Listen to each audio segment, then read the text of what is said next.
Welcome to my channel. आज हम class +1 economics first chapter को कंटिन्यू करते हुए पॉजिटिव इकोनॉमिक्स की बात करते हैं। यहाँ पे हम पॉजिटिव एंड नॉर्मेटिव दोनों तरह की इकोनॉमिक्स के बारे में बात कर रहे हैं। तो सबसे पहले पॉजिटिव इकोनॉमिक्स की बात करते हैं। पॉजिटिव इकोनॉमिक्स में जो हम आंसर्स देते हैं what was, what is, what would be के आंसर्स होते हैं यहाँ पर।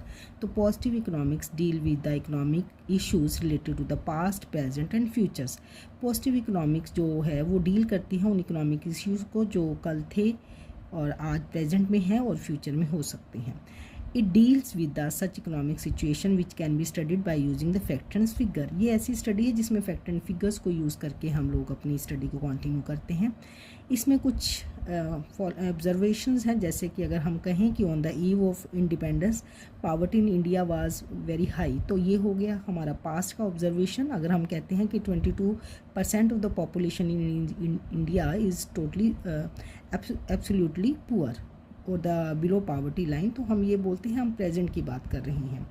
यहाँ पर अगर हम बात करते हैं कि द पॉपुलेशन जो है इसी तरह से बढ़ती चली गई तो हमारे जो बिलो पॉवर्टी लाइन है वो 22% से ज़्यादा हो जाएंगे, तो इसको हम फ्यूचर के लिए ऑब्जर्वेशन बोल रहे हैं। तो यहाँ पे हम कहते हैं कि जो पॉजिटिव इकोनॉमिक्स है is the economics of the what was, what is and what would B, यानी कि क्या था और क्या है और क्या होगा। अगर हम पॉजिटिव करेक्टरिस्टिक्स की बात करते हैं तो the statement highlight the nature and extent of the economic problems और analysis the economic behaviour of the people related to the past, present and future. यानी कि यहाँ पर हम देखें तो हमने जो हमारा कंज्यूमर है उसके बिहेवियर की बात की है, वो पास्ट, प्रेजेंट एंड फ्यूचर की।